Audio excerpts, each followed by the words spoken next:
A station covering all of the DMV. This is DC News Now. Well, rise and grind DMV. It's a DMV first warn day. That's because a few of the storms we're tracking could turn severe, with the main threat being flooding. So definitely keep it here. We'll have a check of that forecast coming up. Coming up this morning on DC News Now, a search for suspects in the fatal shooting of a young man in Silver Spring. The latest details on the parking garage homicide and how it connects to a new policy in Montgomery County. Plus, senior citizens feeling unsafe in their home. I have a steel head on a hammer that's right by my bed. I don't want to be that way, but I'm going to live if I have a chance. A bill to beef up security at senior homes is now on hold in Prince George's County. And later, backtracking a resignation, while the infamous West Virginia University basketball coach says he never actually left the job. But first, we're taking a live look outside the White House in our nation's capital.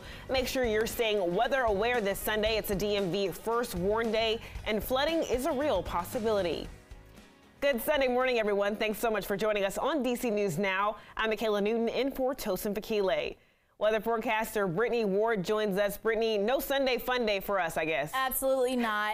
It's more like a Sunday stay in kind of day, not go outside. And that's because a few of the storms that we are keeping our eye out on could turn severe. So here's a look at radar, kind of showing you the overall picture. Most of the DMV, we are quiet, waking up to lots of clouds, but then you head further off to Salisbury, Maryland, and then right there in Ocean City, you guys are starting to see a few showers begin to spark up.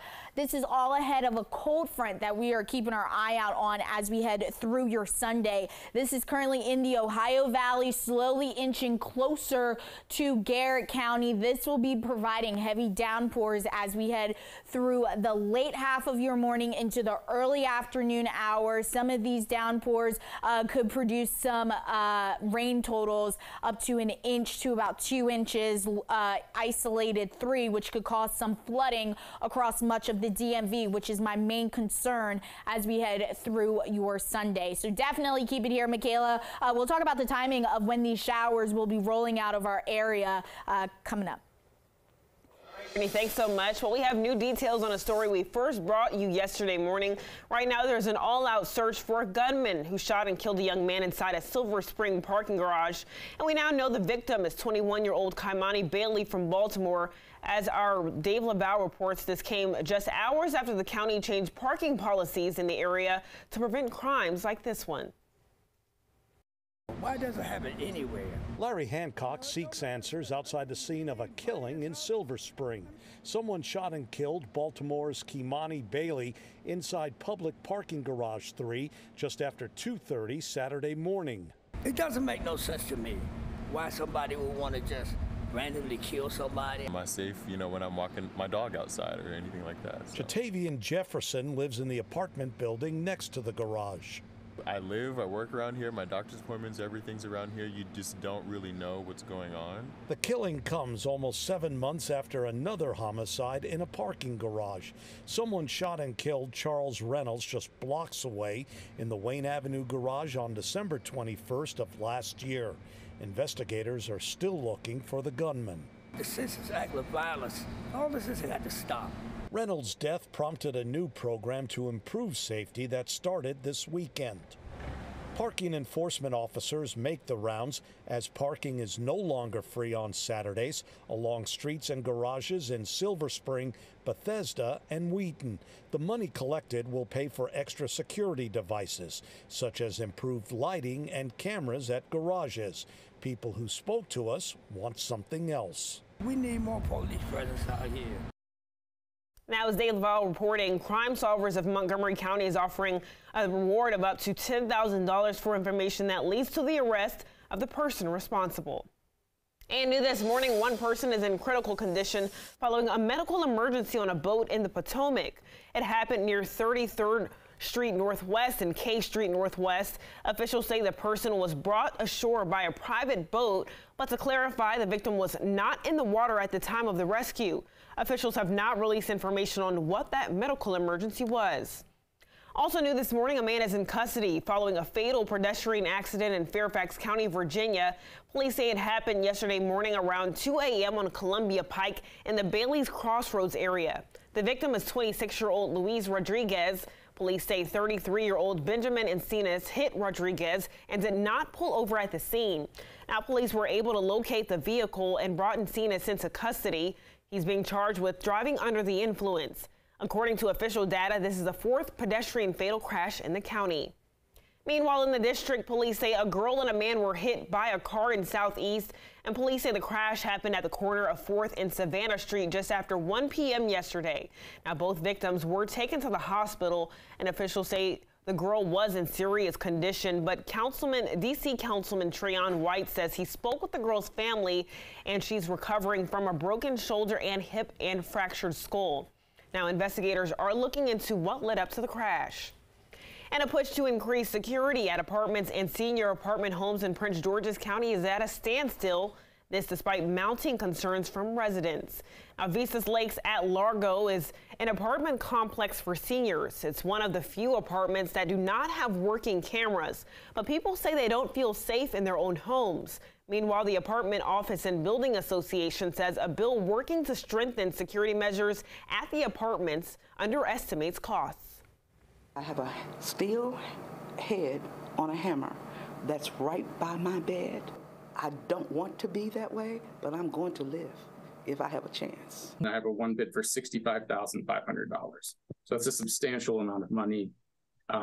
That doesn't even get into the additional lighting that you would need to make these cameras effective.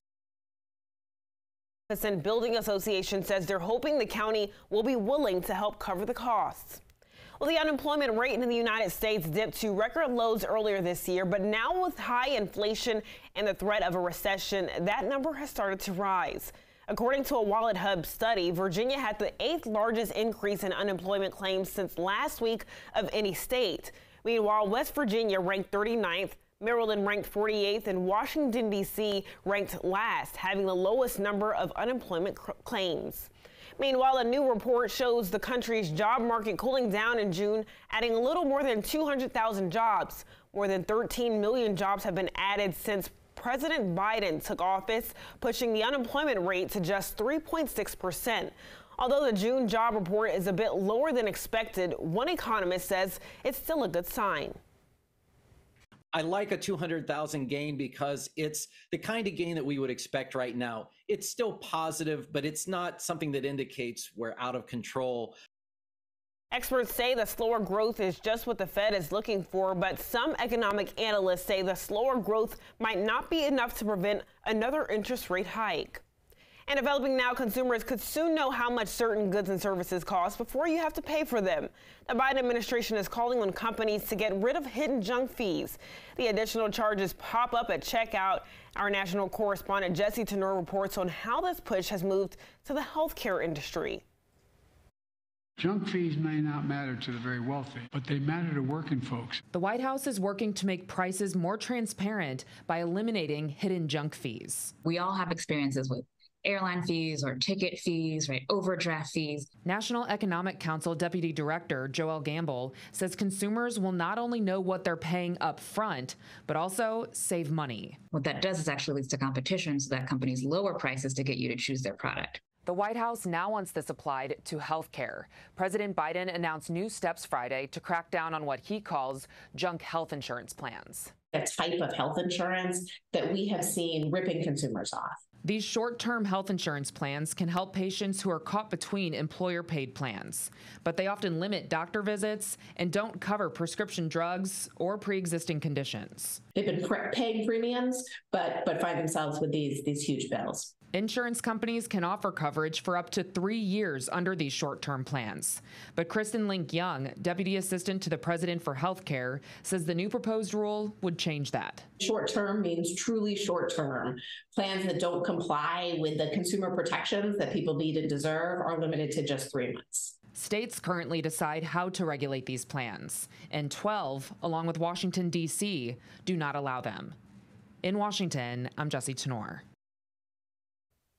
Well, the mystery continues over who brought cocaine into the West Wing of the White House. The investigation has gotten the attention of lawmakers on Capitol Hill, and House Oversight Committee Chairman James Comer is requesting a Secret Service briefing on the discovery. Meanwhile, the White House maintains the area where the cocaine was found is heavily trafficked and often accessed by visitors. We have rigorous drug use policies here at the White House. We take those extremely seriously. I do not believe at present, as things stand here at the podium today, that we are facing some national security threat. And the White House says President Biden has been briefed on this and believes it's important to get to the bottom of this case. Well, multiple unofficial heat records were set this week, according to data from the University of Maine. And although these records are unofficial, experts say this is a symptom of a larger problem. Scientists say the heat is driven by two factors: long-term warming from greenhouse gas emissions and a natural El Nino warming part of the Pacific. Brittany? Michaela, your time now, 8:09. It is a DMV first warn day. That's because we are keeping our eye out on a cold front currently in the Ohio Valley. That's going to be bringing some downpours our way as we head into your Sunday. So take a look at this. We do have an aerial flood watch. This is going to go in effect at noon today. It's set to expire about 10 p.m. This evening. And that's because some of these downpours that we could see could provide anywhere between 1 inch to 2 inches of rain, isolated 3, and that could cause for some flash flooding across much of the DMV. So definitely keep it here, Michaela. We'll have a look at those timing of the storms, when they're moving in and when they're going to finally move out, coming up after the break.